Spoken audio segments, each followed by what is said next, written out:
Daijah. I'm a content creator with an educational background in American ethnic studies. I like to ask questions and push conversations that create change, and that's what we're gonna do here today. So we're gonna have a general panel discussion on Blackness and design. I'm gonna introduce some of our panelists. So we have Marryam Moma, we have Jessica Bantom, and we have I just said that, Leah Alexander, my apologies. And I'm gonna let them say a little bit about themselves. My name is Leah Alexander. I created a firm called Beauty is Abundant, and we're based in Atlanta. We are commercial and residential interior design. I've been told that I don't brag on our accomplishments enough, so apparently we're top 2. Is that how it goes? Top 2 and we ain't number 2, because we've been nominated and named HGTV Designer of the Year for the last 2 years in a row. Yeah, you know, we do what we can. So I'm really excited about that. I'll be welcoming HGTV into my home in the next few weeks. They're doing a segment called At Home with our Designer of the Year. Excited about that. We have some other cool things going on. Southeastern Show House. If you guys are familiar with what a show house is, show of hands, who knows what a show house is? Okay, all right, so maybe 40, 50% of you. So essentially what it is a home that is selected and made available for the public to tour. Several designers of note, I being one of them, design spaces in the home, and so then you can just come through, students, design enthusiasts, folks looking to hire their interior designer, walk through this home and see 15, 16 design styles under one roof, get to chat with us. So that's coming up, Southeastern Show House in Atlanta in a few weeks, so I'm prepping for that, and just doing our thing out here. Hi, everybody. I'm Jessica Bantom. I am the Global Leader for Equity, Diversity, and Belonging at DLR Group, which is an integrated architecture and design firm. I'm also a speaker and the author of Design for Identity, How to Design Authentically for a Diverse World. And as of last fall, I'm actually now an adjunct faculty member at Marymount University, teaching in the interior design department.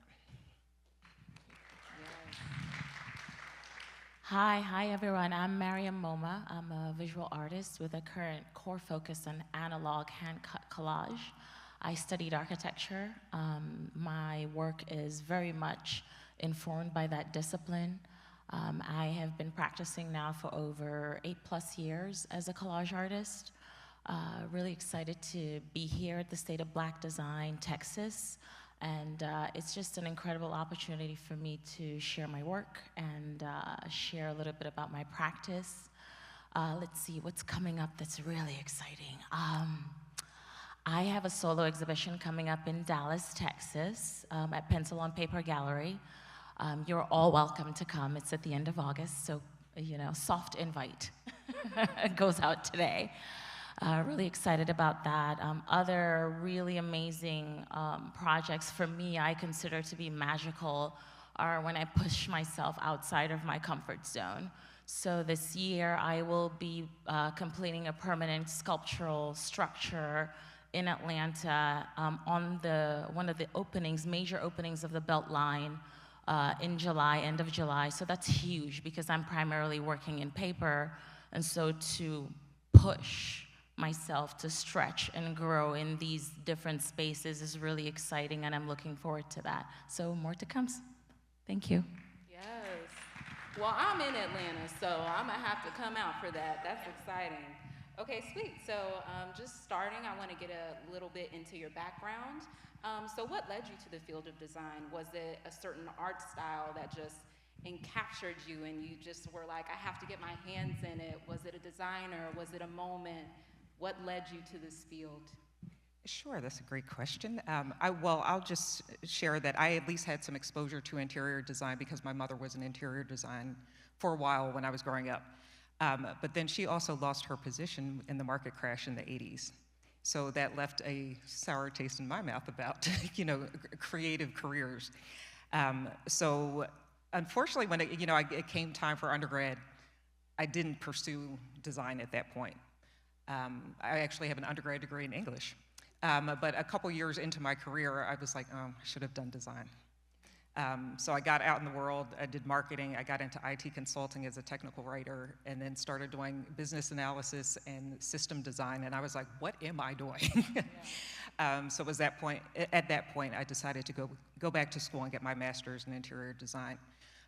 But even then, I remember thinking in my first year of my program, I'm not going to be a traditional designer. I didn't know what that meant, and it would take, fast forward another, 10, 15, like 15 plus years for me to find out what that was. But now I'm at this, operating at this intersection of diversity, equity, and inclusion and design. And I feel like this is my home. I finally found my sweet spot in design.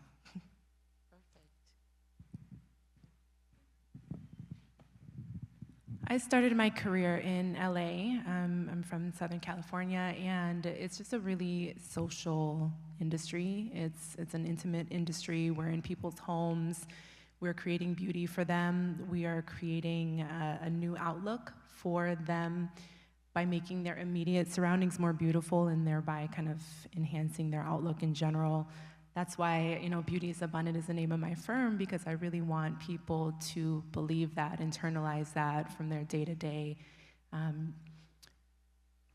That's essentially what drew me to it, is just the people, the industry, creating beauty. But then once I got into it more, I think that sometimes you don't really realize the responsibility that you have within your job or your industry until you get a little bit older, and realizing that there's 1 or 2% of Black interior designers. It became really important for me to garner that recognition, nurture those relationships within the industry, because once we have X amount of noteworthy designers that are being celebrated, it does make it easier for future designers to become recognized as well.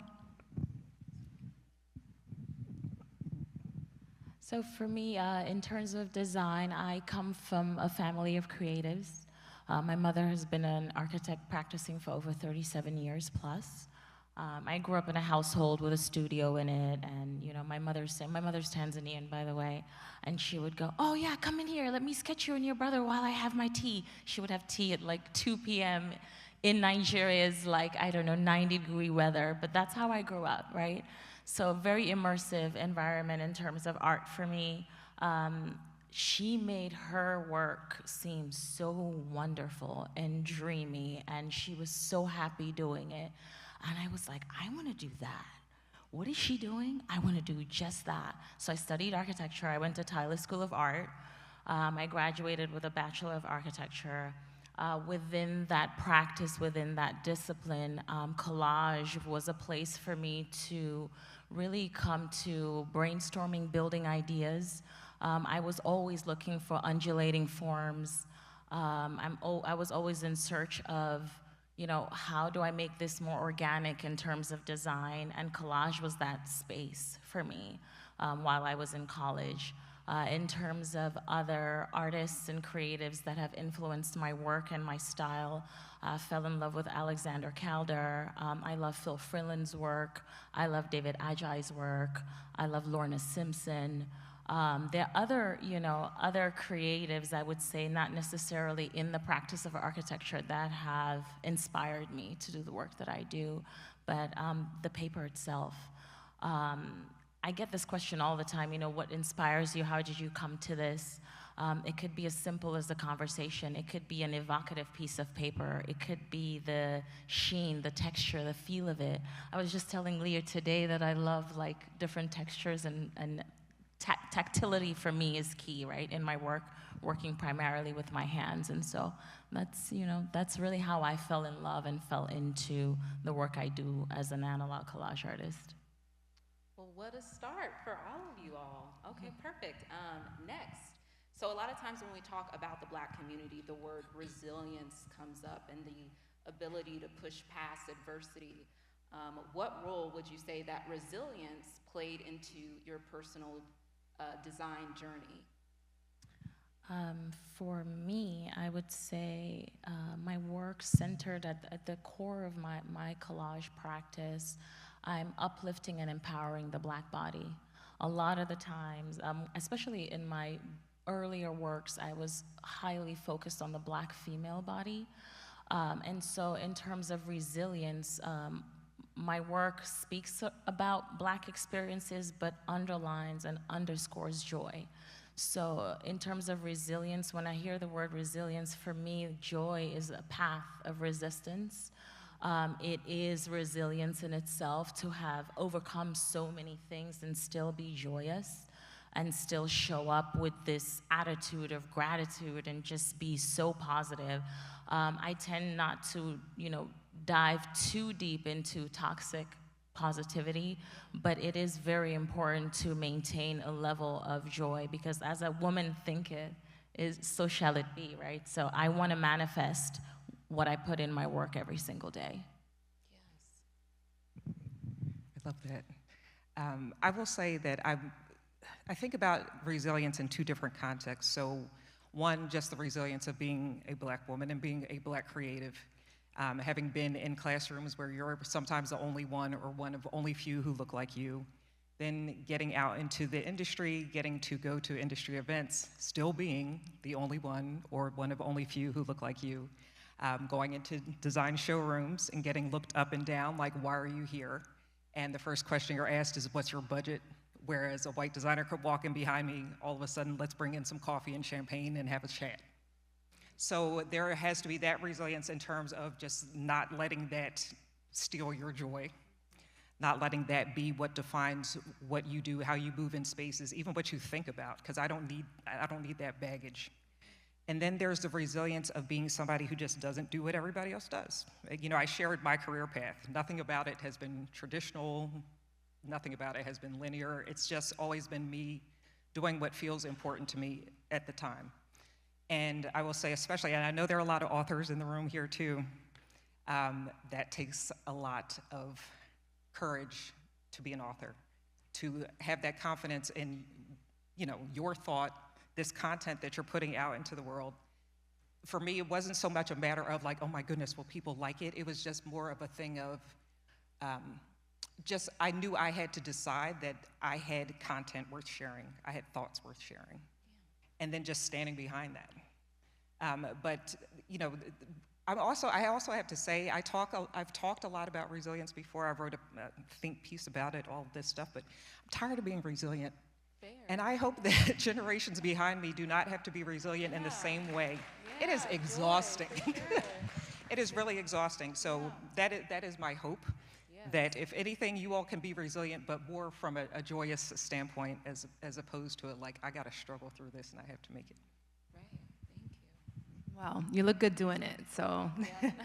I think for me, resilience means feeling the fear and doing it anyway, right? Like being scared is freaking scary, right?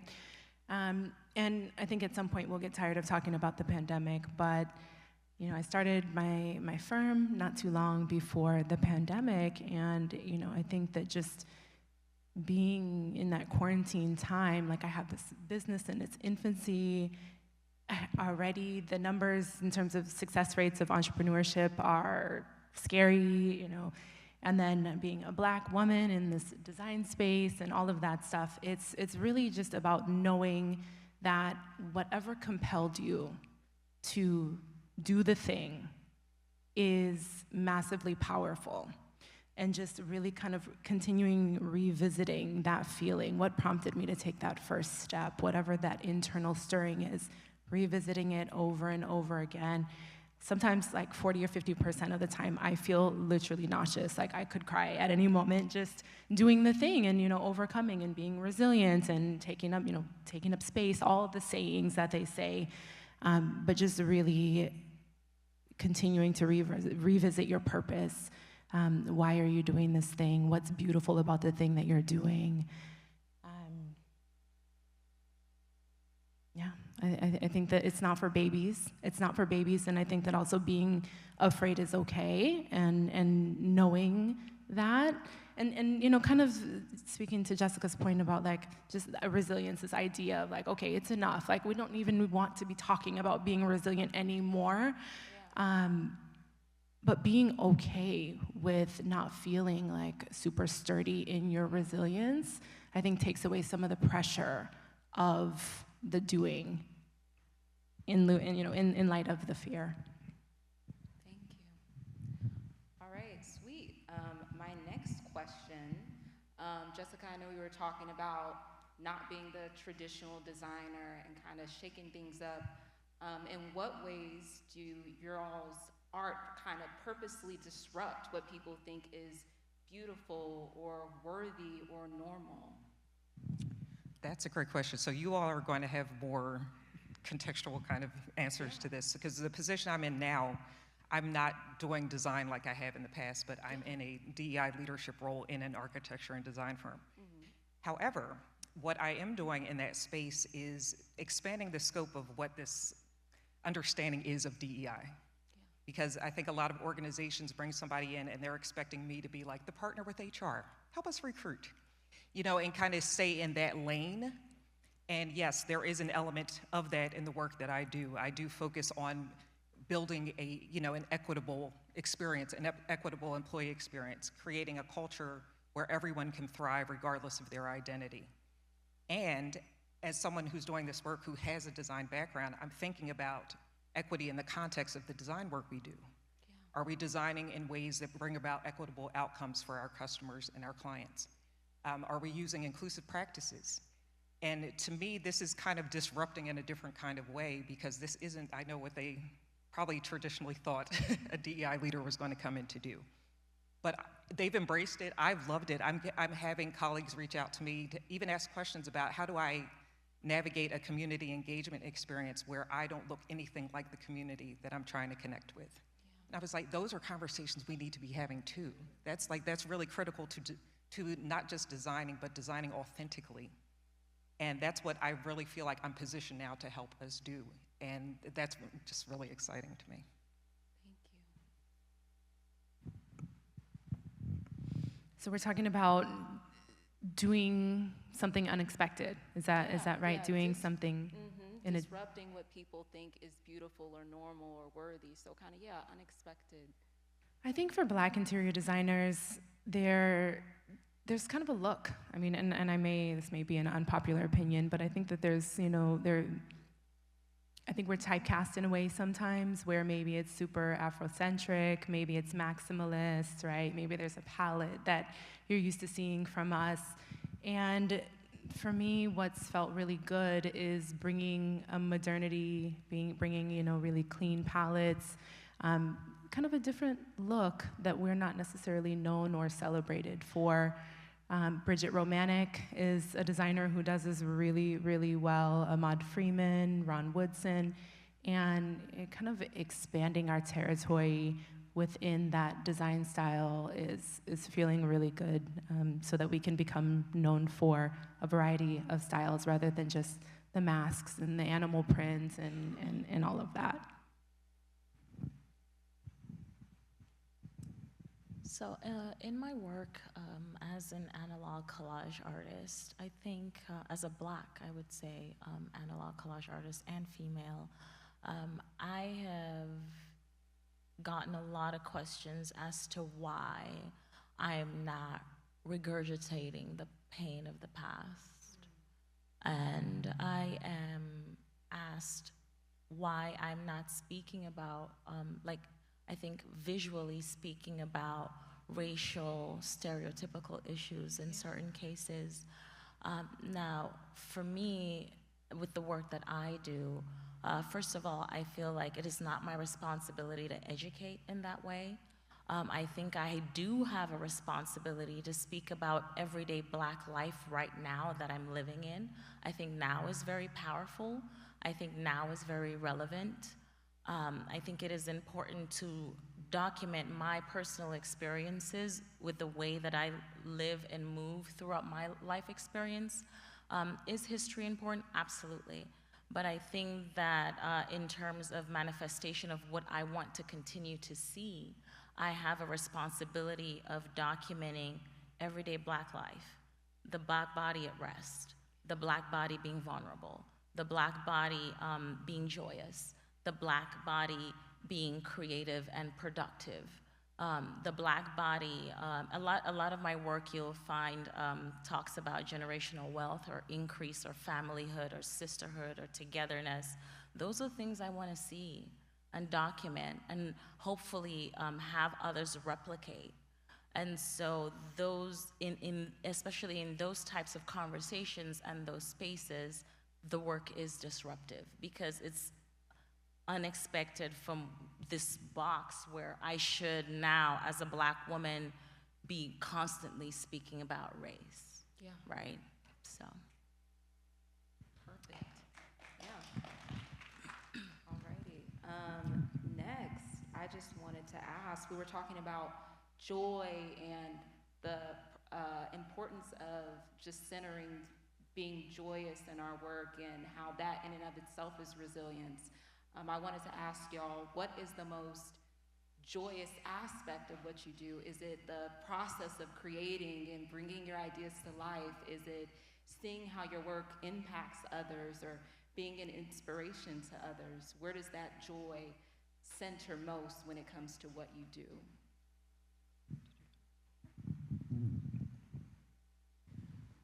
Right now, excuse me, right now, what's been really exciting is going into that first client consultation and having the clients be fans, having the clients show me inspiration images for their home that are projects that I did some years before, sometimes without them realizing it, which is just insane. Creating, yeah, of course, the creation part is joyful, but I think just continuing each day, even if it gets a little scary. I know this sounds a little wild, but like when I first started Beauty is Abundant, again during COVID, I would go on walks, right? The gyms were closed and everything was shut down, and I would go walking. And sometimes I would be crying, like sobbing, just like, how am I gonna do this? You know, first attempt at entrepreneurship and this is happening. But then I would get this weird sensation. It sounds insane, but I would get this weird sensation where I would feel like lasers were like coming out of my eyeballs. And I tell this story, but I don't know if you guys watch like cartoons, Marvel, whatever, right? But it's like white light coming out of their eyeballs where I could like slice a wall with the power, you know? And it's just with the inspiration to do this. And I think just remembering that, remembering where it started, you know, seeing those years pass, and everything being okay, you know, like it will work out, and I find joy in that, and then, you know, taking care of myself outside of the work by just resting, yoga, eating well. That way I really can feel the joy in each day's work. I would have to say that right now what brings me joy is moments like we had in the workshop this morning. I don't know how many people here were there. One of my goals, well, not a goal, because I think there's a difference between goal and vision. I think my vision in doing this work was to normalize discussing identity in the context of design. And I'm seeing that happen in you know, smaller experiences now, you know, in the work that I'm able to do in a whole firm. Just creating spaces where we can talk about the things that we haven't been talking about so we can get beyond where we are, and we're never going to change anything that we don't discuss. So that's part of what my book is about, is like giving steps, giving people the words, giving people the different questions to ask to open up a dialogue that can be authentic, where people feel safe to share, and where we as designers can gain more information to create more meaningful designs and more meaningful outcomes.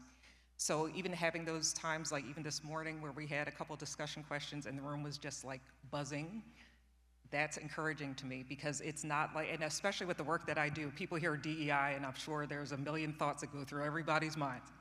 And I've walked into spaces where, you know, I feel the vibe as soon as I get there, and it's just like, this is, you're pushing, you know, pushing the boulder up the hill. But if I can change it so that people don't get triggered in that way and instead are willing to engage in a different kind of dialogue that they can also feel hopeful about, not just scared, not just uncomfortable. Yes, it is scary. Yes, it can be uncomfortable, but it can also be transformative. So that's what encourages me, is seeing people being willing to have a different kind of conversation, because I think ultimately that can lead to different outcomes. So where do I find joy in my work? Wow. I'll start by saying, like, really not being tethered to the end product is key. Yes, I feel like it is important to imagine the end before you start, or from the beginning of the project, being that, you know, you're preparing your mind to close, to finish, to commit, right? But visually speaking, I think I find joy in the process and being untethered to the visual manifestation of whatever ends up being at the end of the day. I find joy, I mean, it's collage. I love collecting materials for collage. It's apparently disparate elements of my work that come together to tell a story, to motivate, to uplift, to empower. I find tons of joy in that. I'm really excited. I was sharing again today how, for my practice as a collage artist, it can be a very individual contributor style type of journey, but being a part of an artist community, being a part of any community where I'm able to add value, to share, to teach. Shameless plug, come to the workshop tomorrow. It's at 10:45, room 113. That's great. That brings me so much joy. I'm happy to share and teach and learn. There's a process of learning too, while giving back, so that those things bring me joy. Perfect, thank you. Okay, so when it comes to design, who's centered in the work, who has access to the work, how do you see the design field evolving in terms of equity, if at all? I definitely think that we are inching toward less focus being on the 2% of design, or Black designers. You know, there are organizations now like the Black Interior Designers Network, or I think they're going by Black Interiors, Inc. There are several kind of organizations like this that are growing so much traction and that are partnering with the heavy hitters in design, like Architectural Digest, and you know, massive outlets that have massive platforms that can help make Black designers' names household names, so that there is a kind of a Black equivalent of a Kelly Wearstler, which right now there really isn't. You know, there really isn't, and there should be. So I think that we are making massive strides toward that. I think that conversations like this, I think that conferences like this are helping to, you know, raise awareness, kind of have people share our ideas and our thoughts about how we can together continue in the right direction. So definitely, let's keep doing what we're doing, right? Let's keep like celebrating each other, featuring each other's work. I think is really helpful in terms of, you know, cross-pollinating and celebrating each other in major ways. And I have to say, I kind of echo one of your sentiments too, that we're getting on bigger stages. Definitely.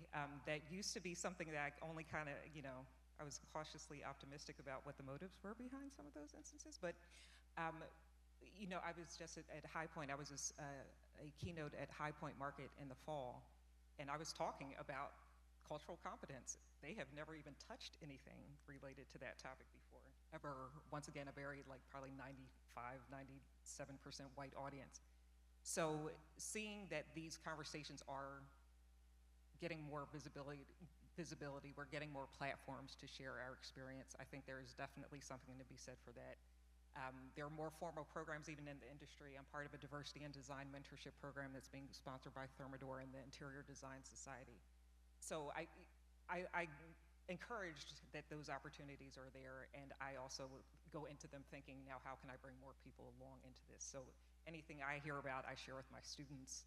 I share with any students I've been in kind of community with, to make sure that they have at least access to as many opportunities as possible, and that's really what equity is about, and us all having the opportunity, the tools to thrive regardless of our identity. And that's what we all should be striving to do wherever we are and whatever capacities that we're being the representatives of design in. I think in terms of equity in design, there should be more collaborative spaces where decision makers are involving the other, whoever they consider to be the other. I feel like those open doors that are porous to have those types of conversations where you have representation from, be it a Black woman or a Black man or a Latina or any other type of culture, is a great space to be in, where I believe whatever comes out from that discussion will be equitable for all the culturally diverse groups of people within that conversation. So from that perspective, I definitely say that this conference is definitely a great example to bring a diverse group of people culturally together to have conversations and foster understanding and inclusivity in design. So more power to us, and I hope to see more of this across the board. Yes, thank you. Okay, we spoke some about community. Can you speak a little to your tribe and the people who kind of rallied around you and how they helped get you to where you are today? Okay, I'll go first. Wow. So, very quick story. I'll try to keep it very high level. Long story short, I'm gonna try to keep it really short. Moved to Atlanta in 2016. At that point, I'd been traveling, prior, heavily steeped in fashion, just my life experience, heavily steeped in fashion. Moving around, yes, I was doing collage, but definitely not at a professional level. I loved it anyway, but it was something in my pastime. Moved to Atlanta after, a year plus living in Shanghai. Started this journey where I was like, okay, I think this is it for me. So this is now 8 years or so, going on 9 years. Another artist, very well-known artist in Atlanta, gave me a call and was like, bring your work to my studio. So I did at that point. He literally picks up the phone and starts calling his friends. He's like, have you seen this work? I love it. You should check it out. And that was, I would say, the very first kind of entrance into building a collector base for myself, and seeing the response to the work, and not necessarily from a monetary aspect. The fact that it inspired others and it was moving made me feel like I was moving in the right direction, right?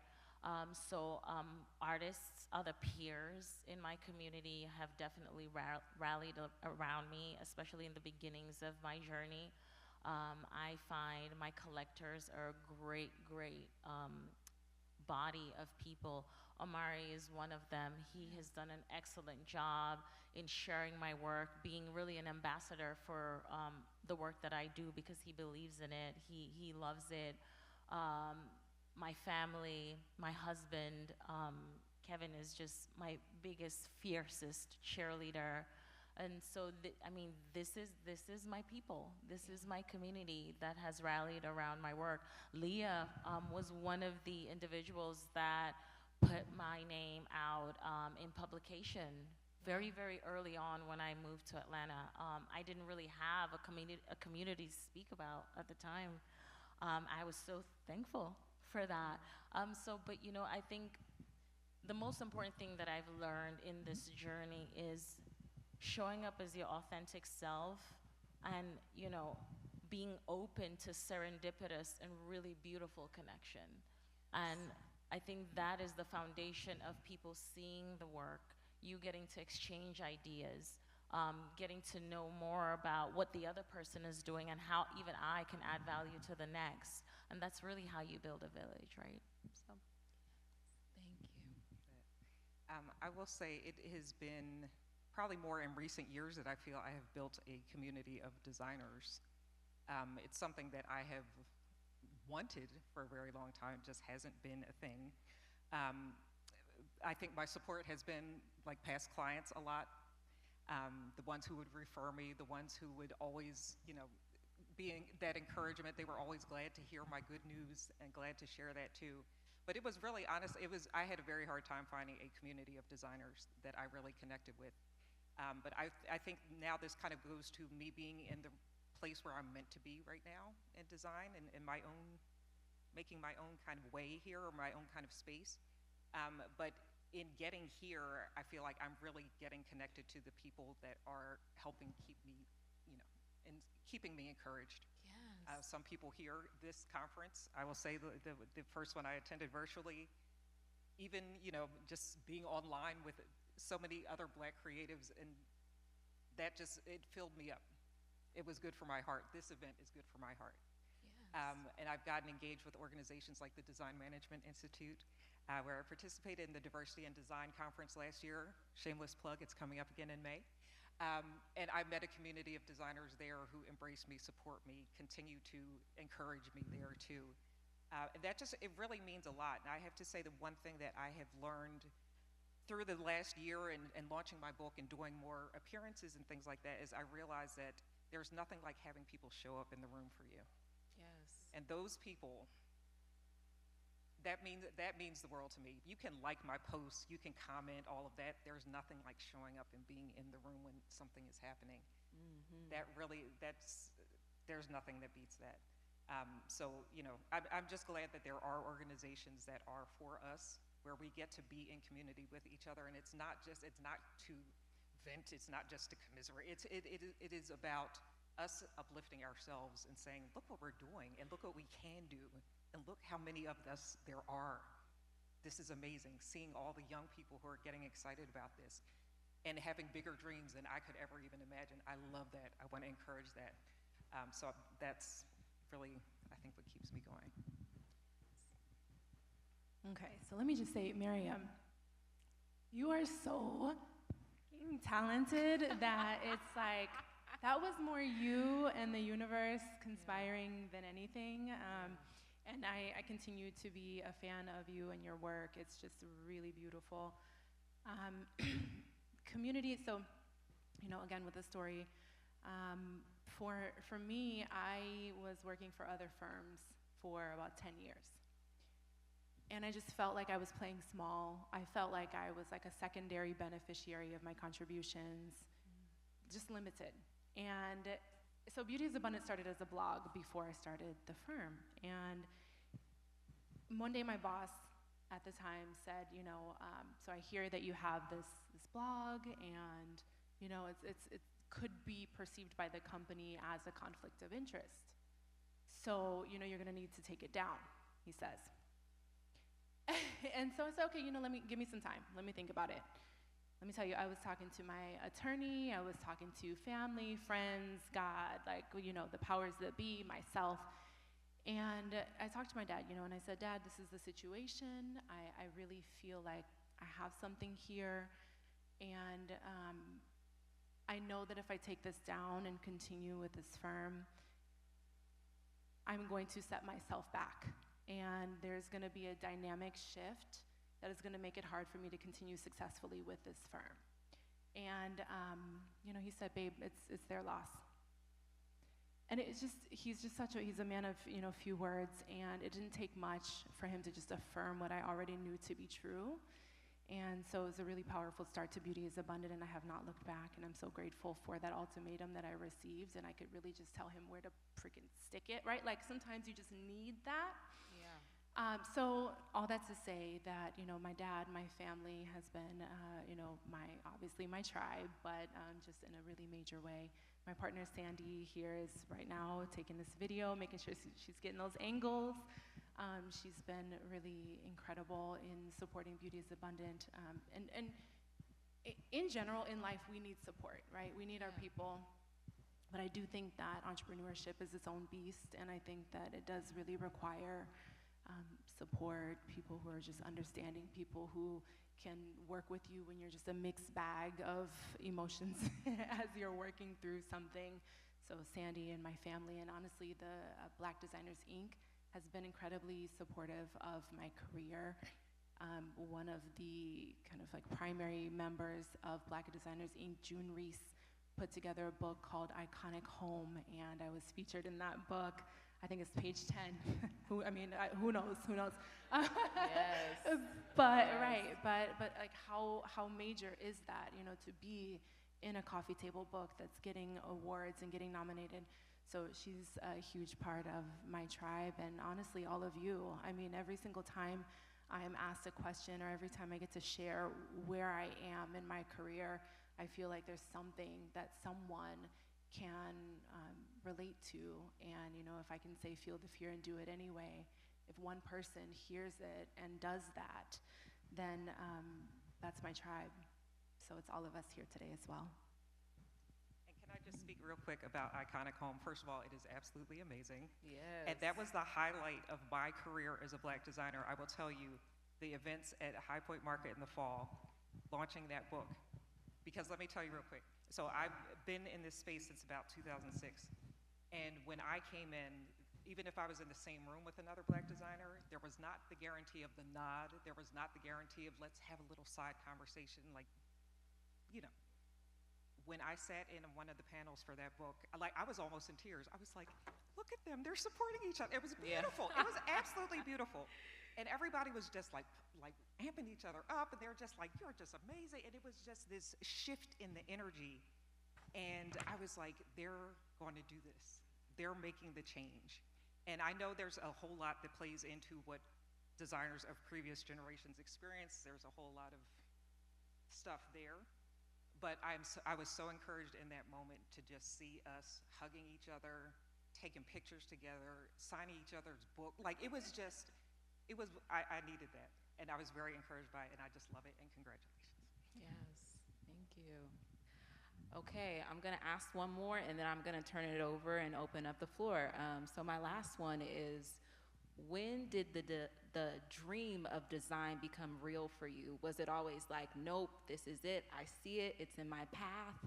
Or was there this moment of, I'm dreaming, I'm yearning, I don't know if I can do it, but then there was a shift that made you realize, this is achievable. So what was that journey like for you in terms of believing in the achievability of making it into a living career? I think for me, I grew up in it. Yeah. And I saw my mom be really successful at it. Yeah. And so I went into design with ease. I studied architecture at Tyler School of Art. I loved every minute of it. I literally fell between the lines in terms of falling in love with collage.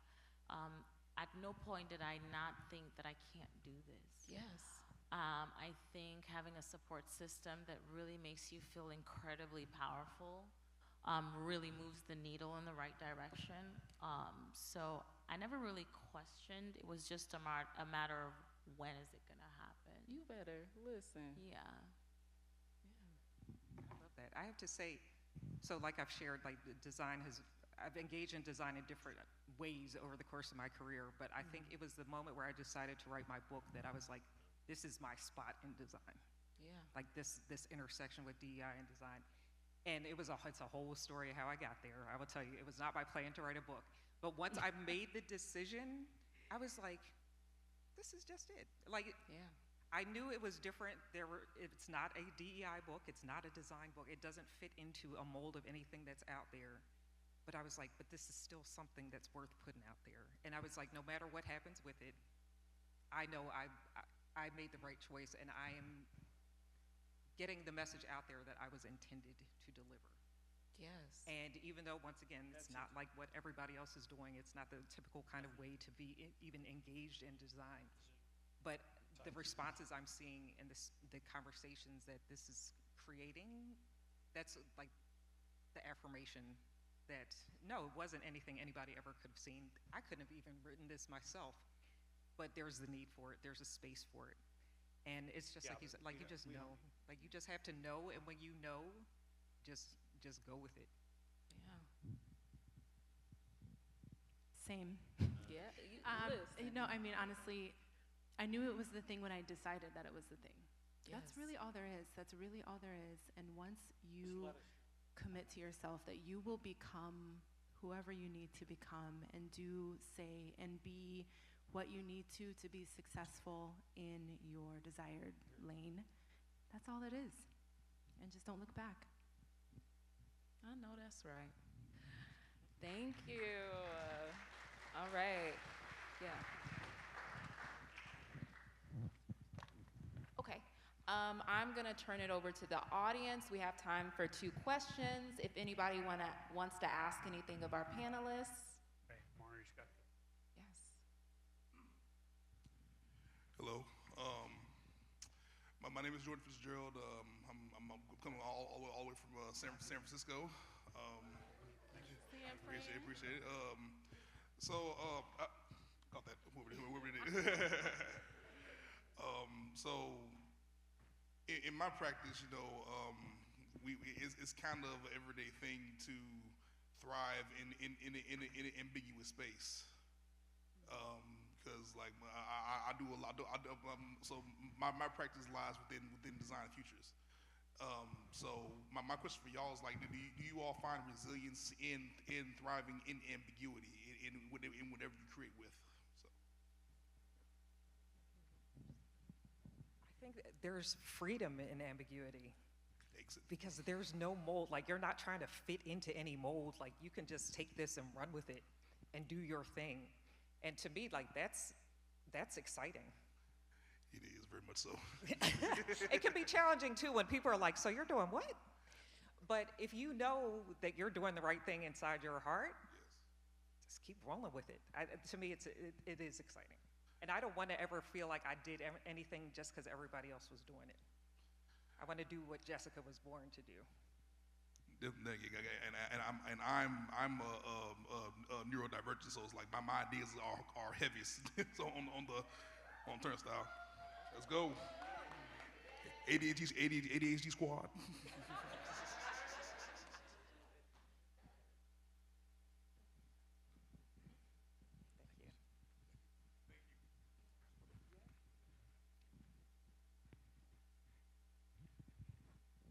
Hello, my name is David E. John. I'm here from Dillard University.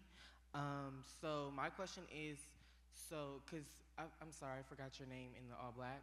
Jessica. Oh, Jessica. No, I'm sorry, I'm not wearing all black. Leah. Leah?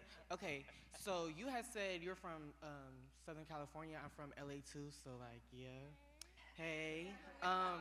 But my question was, my question is, so how did you go about entering the market when it's a very competitive environment, and how did you really go about making sure that you didn't let your environment and the people who do come in your environment outside of just people inside your market, but just like clientele or just possible people who could become clients, how did you not let that stop you, or how did you navigate how you were going to go with your career when thinking about the competitors or the competitive environment that you were in? Okay, tell me your name again. David. Davian? David. Like David? King David? King David. David. Okay, David. Okay, David from LA. So your question is, how did I determine the trajectory of my career without taking my competition into consideration? Yeah, basically, or more of just how did you, well, yeah.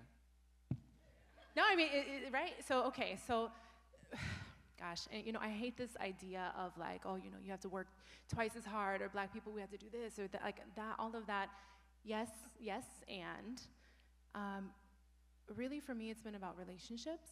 That's number one, nurturing my relationships with the people in the industry I know can help me get where I want to be, and not in a way that's so strategic or like networking-y, because LA can be like that, you know, where it's like it's gatekeeping and it's about who you know, and it's just like this whole like projection of who you are and all of these things.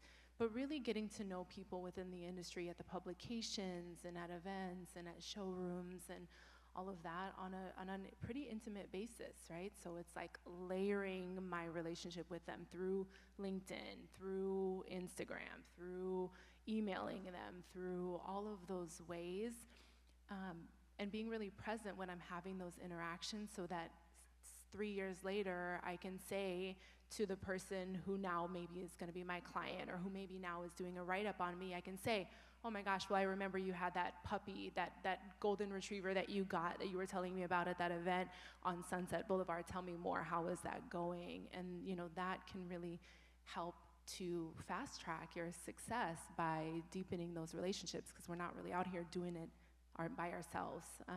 And then, I think this idea of competition, kind of touching on what Jessica said about this new wave of support of one another rather than like that tokenism that can really, be prominent in LA.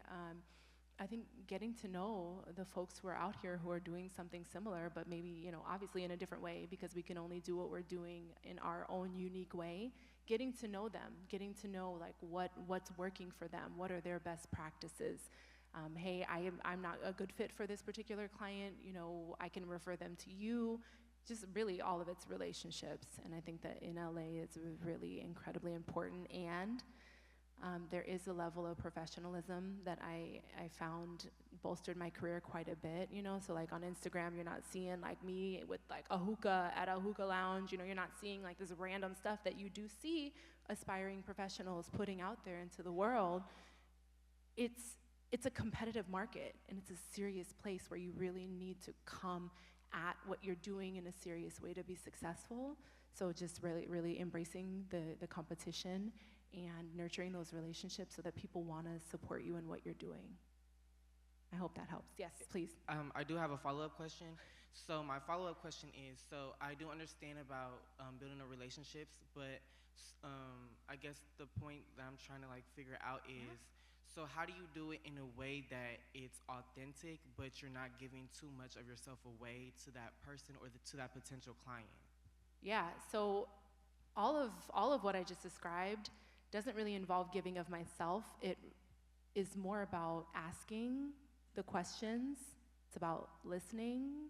It's about seeking the information. So it's not really, I'm not giving of myself so much in those cases. I'm applying myself to getting to know the people rather than coming at them with my agenda and I this and I that. Like, not so much of that, if that makes sense. And if it doesn't, I mean, you and I, we can chat as much as you like, after this. But does that make sense? Yes, thank you. You're welcome.